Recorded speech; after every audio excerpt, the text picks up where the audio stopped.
Bonjour à tous, je vais vous montrer à travers cette vidéo quelques petites fonctionnalités du mur Padlet dont vous pourrez vous resservir si vous voulez utiliser cet outil dans le cadre de la communication avec vos élèves. Voilà. Alors, je vais tout d'abord aller paramétrer le mur Padlet qui est devant moi en appuyant ici sur modifier.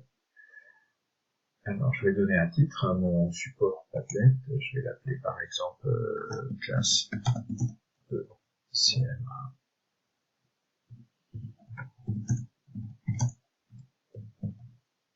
Voilà. Je peux modifier la description.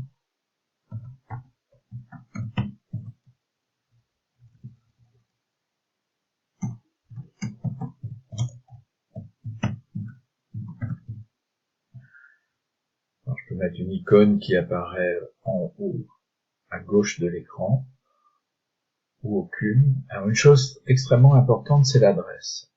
Par défaut, vous voyez, l'adresse qui va être mise, va se terminer par une suite de chiffres et de lettres que vous ne pouvez pas, qu'il est difficile de mémoriser. Alors, vous pouvez changer ça, et puis vous pouvez mettre par exemple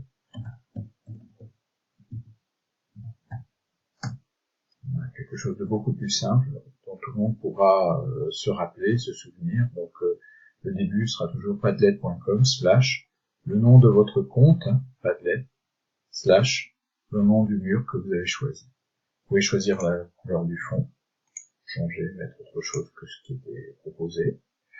Voilà. Je reviens en arrière. Et je n'oublie pas de sauvegarder.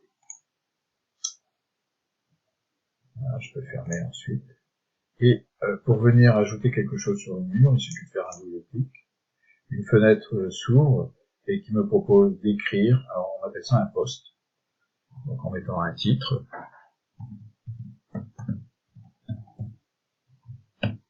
Et je peux écrire du texte. Ici. Je peux mettre en téléchargement un fichier que j'ai sur mon ordinateur, que je vais aller chercher sur mon ordinateur. Hop, voilà. Et qui va se télécharger sur qui va être téléchargé voilà, sur le mur.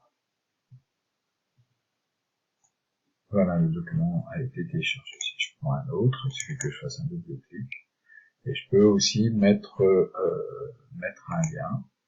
Alors, un lien vers une adresse que j'ai, par exemple, ici. Hop. Que je copie. Copier-coller. Voilà. Je sauvegarde. Cette fois-ci, c'est un lien internet que je peux mettre. Alors, ça peut être un lien vers un site qui en lien avec les notions que je veux travailler, une vidéo, etc. Je peux aussi rajouter une photo. Je peux aussi rajouter un lien vers Google. Voilà. Je peux aussi choisir d'autres types d'enregistrement. Vous irez voir, en général, ce que l'on utilise, c'est du texte, des documents que l'on met en téléchargement et des liens. Voilà. Alors la présentation, chaque poste peut être déplacé comme on veut sur l'écran. En règle générale, c'est quand même intéressant de pouvoir modifier la présentation, avoir une présentation qui soit plus ordonnée. Voilà. Alors c'est ici. Ah, je me suis encore trompé. Voilà, je vais sur le petit plus et je modifie le format.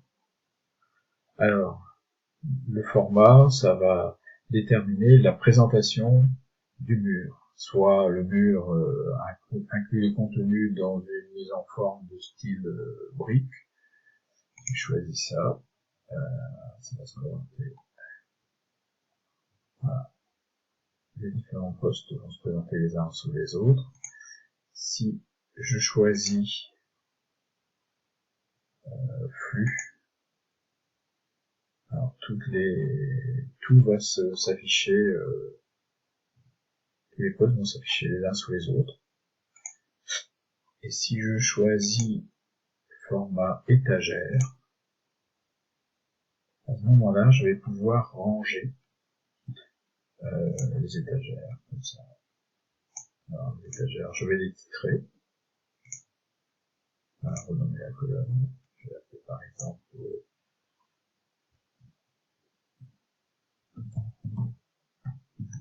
conseil.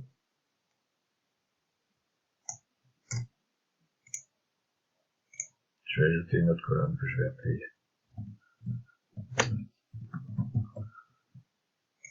Je n'oublie pas de sauvegarder une autre colonne que je vais appeler PS, etc. Je ne suis pas obligé d'en compléter tant que ça. Et en dessous, pour chaque colonne, je vais indiquer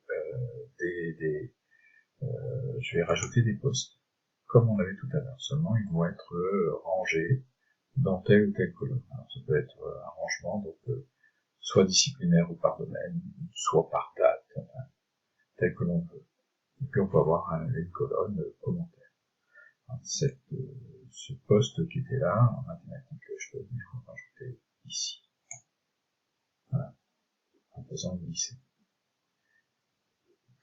Et une autre chose qui est vraiment intéressante, c'est que quand je vais publier les postes, donc je peux donner l'adresse qui est là, au destinataire, et je peux aussi partager, alors il faut que je le retrouve.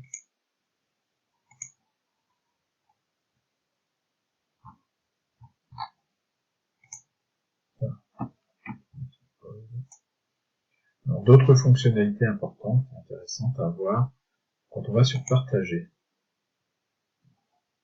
Dans partager, vous voyez que ici, on est en mode secret.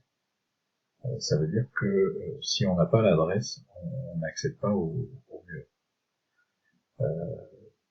Si visitor can write, change privative, on peut changer de sorte que le mur devienne public,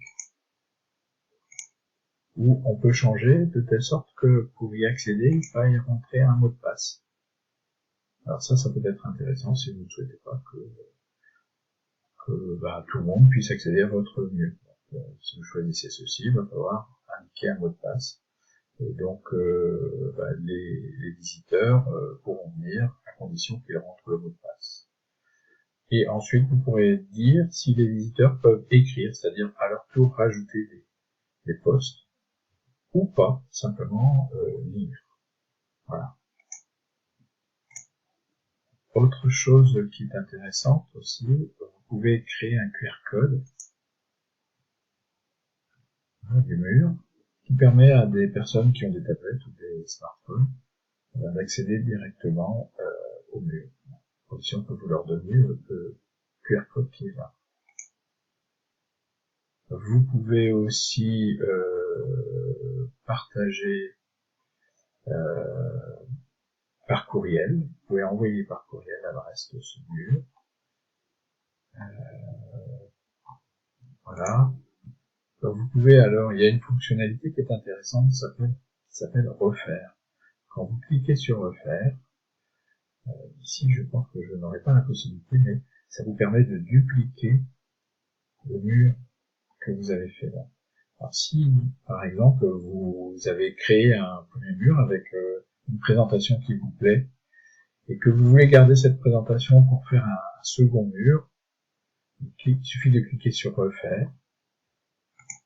Alors ici, ça ne marche pas pour moi, mais parce que j'ai atteint le maximum de tablettes possible.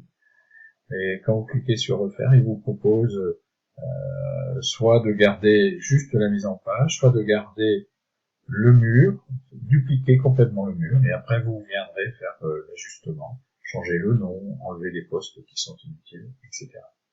Donc énormément de fonctionnalités sur Padlet.